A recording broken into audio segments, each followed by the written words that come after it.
খুশিতাদি, আমি Moniarkhal TSA model স্কুলের ছাত্রী। আমি নবম ক্লাসে পড়ি। আমি আমার সহপাঠী বন্ধুরা স্নেহা শুক্লবৈদ্য, সুবল রায়, সামলাল দে এবং আমি আর আমার ক্লাস টিচার বিজ্ঞানের সাহায্যে আমি প্রকল্প তৈরি করেছি। আমরা সবাই লোকাল থিম বহনক্ষম উন্নয়নের জন্য পরম্পরাগত জ্ঞান পদ্ধতি প্রকল্প জৈবিক সার মিনিয়র তৈরির সংরক্ষণ তথা ব্যবহার মাটির অনুর্বর কারণ এবং প্রভাব। কারণ মাটিতে অত্যধিক অজৈবিক সার প্রয়োগে মাটির গুণাগুণ বিনষ্ট হয়। একই মাটিতে বিভিন্ন চাষ না হওয়া অম্ল বৃষ্টির প্রভাব বর্তমানে অধিক পরিমাণে শস্য উৎপাদন ক্ষমতা বৃদ্ধির জন্য কৃষকরা মাটিতে যে ধরনের অজৈবিক সার কৃষি কাজে ব্যবহার করে আসছে, এতে মাটির গুণাগুণ সহ ফসল উৎপাদন ক্ষমতা হ্রাস পাচ্ছে। মাটিতে জল ধরে রাখা মাটিতে হারিয়ে ফেলে শস্যতে অজৈবিক পদার্থের সঞ্চয় বৃদ্ধি হয় এবং সেই সব শাকসবজি খাদ্য পদার্থের সঞ্চয় বৃদ্ধি হয় এবং সেই সব শাকসবজি খাদ্য হিসেবে গ্রহণে শরীরের মধ্যে অজৈবিক পদার্থের সঞ্চয় বৃদ্ধি হয় এবং এতে বিভিন্ন ধরনের রোগের বিস্তার ঘটে, বৃদ্ধি হয় এবং এতে অধিক অজৈবিক সার ব্যবহারে শস্যের বিভিন্ন ক্ষতি হয় ও উদ্ভিদের বিভিন্ন ধরনের রোগের সৃষ্টি হয়।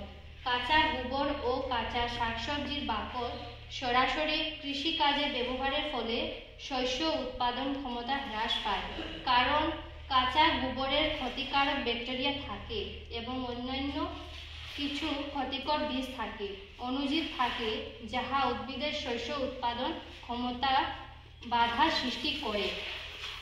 সমস্যার সমাধান লক্ষ্য স্বল্প খরচে ভৌতিক প্রক্রিয়ার মাধ্যমে মাটিতে জৈবিক পদার্থের উপাদান সমৃদ্ধি করা। কাঠের গুঁড়ো পদ্ধতি মাটিতে একটি পরিমাণ গর্ত খুঁড়ে কাঁচা গোবর, শাকসবজির খোসা, শুকনো পাতা, কাঠের গুঁড়ো ইত্যাদি একসাথে মিশিয়ে রাখতে হবে। এই উপকরণগুলো 5 থেকে 6 মাস জন্য পচার জন্য ছেড়ে দিতে হবে। কার্য প্রক্রিয়া ভৌতিক প্রক্রিয়ার মাধ্যমে প্রস্তুত হওয়া জৈবিক সার সরাসরি কৃষিকাজে ব্যবহারের ফলে মাটিতে প্রয়োজনীয় পুষ্টিকর উপাদান যেমন নাইট্রোজেন, ফসফরাস, পটাশিয়াম, আয়রন ইত্যাদিতে বৃদ্ধিতে সাহায্য করে। মাটির উর্বর ক্ষমতা, জল ধারণ ক্ষমতা, ফসল উৎপাদন ক্ষমতা বৃদ্ধিতে সাহায্য করে। বর্তমানে সবুজ গৃহ কৃষিকাজে জৈবিক সারের ব্যবহার অত্যধিক। গোবর সার, জৈবিক সার থেকে উৎপন্ন মিথেন CO2 গ্যাস সবুজ গৃহের ভিতর তাপমাত্রা বৃদ্ধিতে সাহায্য করে এবং উদ্ভিদকে খাদ্য তৈরিতে সাহায্য করে। কৃষকের পরম্পরা জ্ঞানের সঙ্গে বৈজ্ঞানিক জ্ঞান ধারণা সংযোজনের এক প্রকল্প, যাহা পরম্পরাগত কৃষিকাজে কৃষকের জ্ঞান বৃদ্ধিতে চেতনা জ্ঞান পদ্ধতিতে কৃষকের সমস্যার সমাধানে বৈজ্ঞানিক মনোভাব জাগিয়ে তুলতে সাহায্য হবে। আমরা সবাই মিলে একটি নার্সারি সবুজ গৃহ প্রস্তুত করেছি, যাহা আমরা এটা বেড আছে, বেডে চারা গাছ রোপণ করা হয়েছে। এখানে গ্যাস, গোবর, কাঁচা গোবর, শাকসবজি তৈরি করা হয়েছে যাতে মিথেন গ্যাস উৎপন্ন হয়ে এখানে যে আছে এগুলা বড় হয়। সবুজ গৃহ নার্সারি বানিয়েছি এবং এর ভিতরে একটি পচন গর্তে কাঁচা গোবর, শাকসবজির বাকল, ছাই ইত্যাদি মিশিয়ে রাখা হয়েছে। গোবরে পচনে মিথেন গ্যাস উৎপন্ন হয়। সবুজ গৃহের এক মুখ্য গ্যাস, যাহা উষ্ণতাকে ধরে রাখে।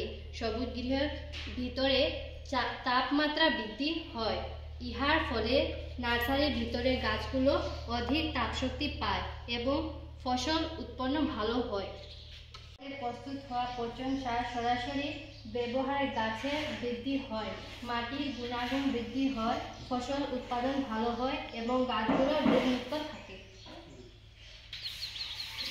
অনুধান আমাদের এই প্রকল্পটি জৈবিক গোবর সার প্রস্তুতি তথা ব্যবহারের সম্বন্ধে জনগণের মধ্যে সচেতনতা বৃদ্ধি করতে হবে। এই প্রকল্পটি গ্রামাঞ্চল